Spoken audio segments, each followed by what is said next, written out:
The year is 8040, and a crowd of Saracens invades the shores of Portugal. Their goal is to plunder a convent. Hold on. What is this commotion about? What on earth is happening here? We are here for the party. There's no party for you lot. You were not invited. Get away. How come there no party? We can see you Christians all dressed up in the convent, you know. We want in.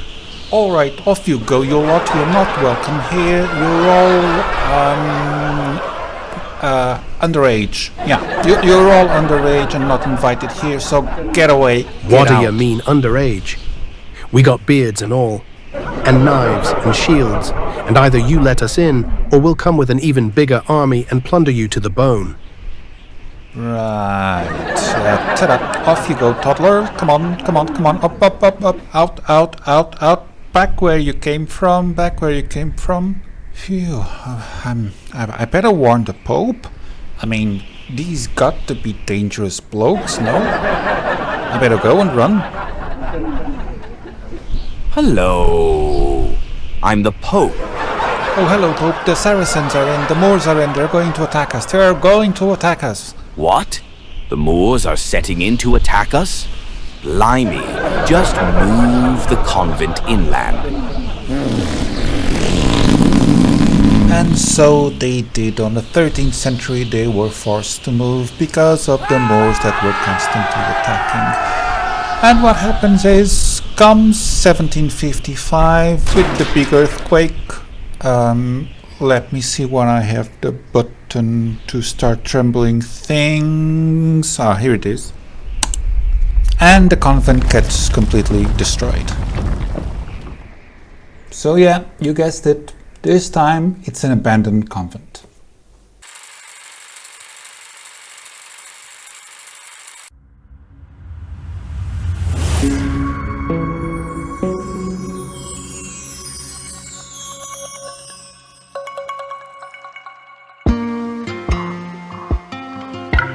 To spot my locations, I normally use Google Earth, and I've been using it for at least 10 years, which originates about 1,000 spots to photograph, which if I would do it day by day, I would at least photograph places until 2040, more or less in that year. So I decided to stop on a place that I marked in 2016 to go and photograph. It's a small farm in the middle of the forest. Onwards to a stop by for a quick photo. I spotted this place a few years ago, but I never had the time to come here. This is full of stinging bushes.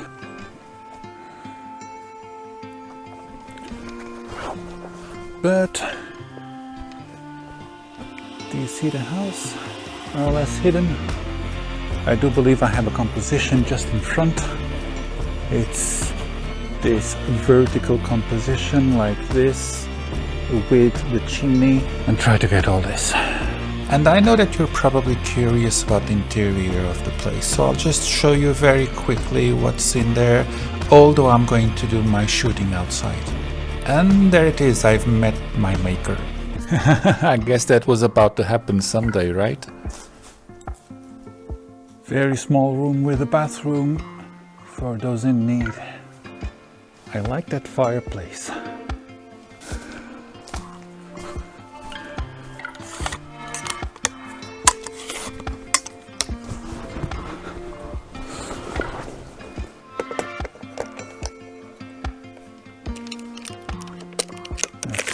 Open her up, fix the front standard,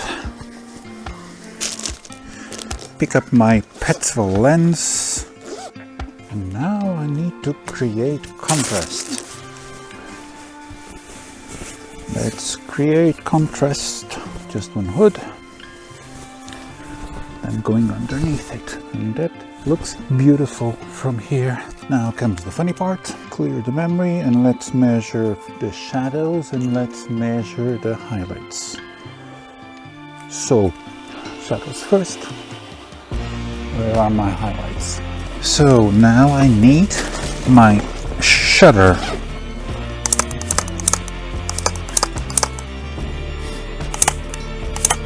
And here we have Fomapan 100.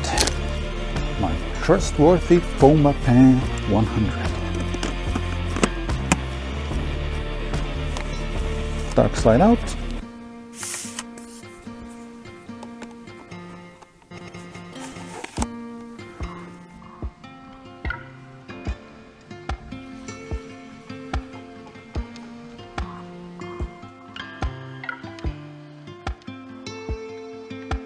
Now, with the other part, I'm going to do something somewhat different. This is completely by hand, but it will do the trick. 1 Mississippi, 2 Mississippi, 3 Mississippi.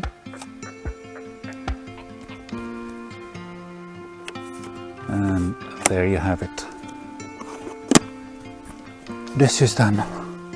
And it's now developing time for me and also to proceed with the voyage. What you don't know about Lisbon is that by 3 p.m. in winter the light is already very nice to photograph. It's not harsh, it's very subdued. But on another hand, the light only lasts until 5 p.m. so the window of opportunity is somewhat narrow. So the very first convent was closer to the beach, but due to the raids done by the Moors, the convent was forced to move inland, and it stood for several centuries in a valley. This little part here is the old sacristy. On the 1st of November 1755, Friar Aleixo was gardening when the earthquake hit. It destroyed completely the convent, it killed several other friars, and then it was followed by a tsunami.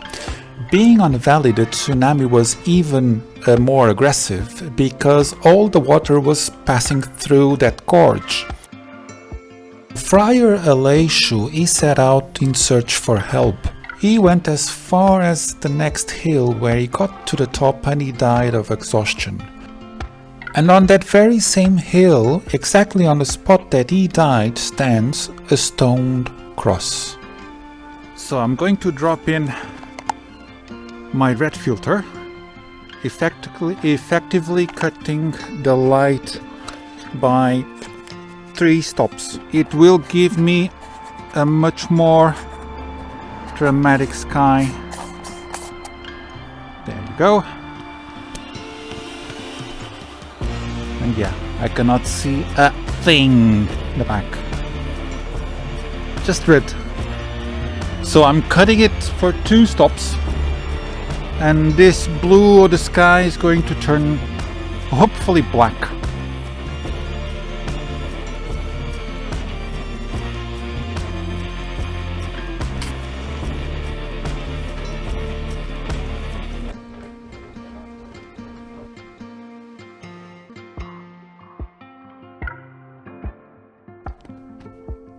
And with a dying light, I then decided to head out for another shot just outside of the convent.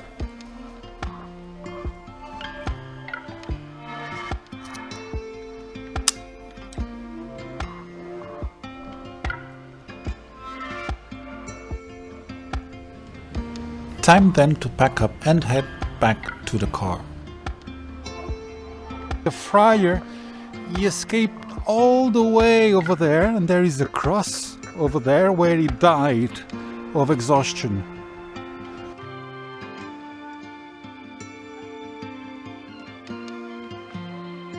And with a couple of images on my 4x5 bags, it was now time to go back home to my bathroom to spend countless hours developing the film.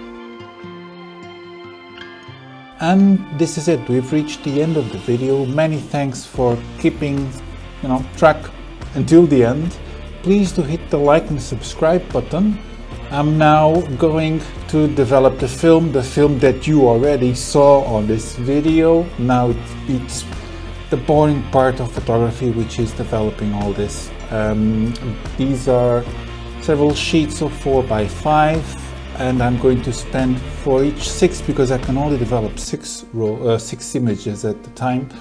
I'm going to spend 20 minutes pre-soaking, then 10 minutes developing the film, 2 minutes of stop bath, and then 7 minutes of fixer, and then a final rinse. So you can see just for 6 images how long it takes to develop, and then it's half a day to dry the film.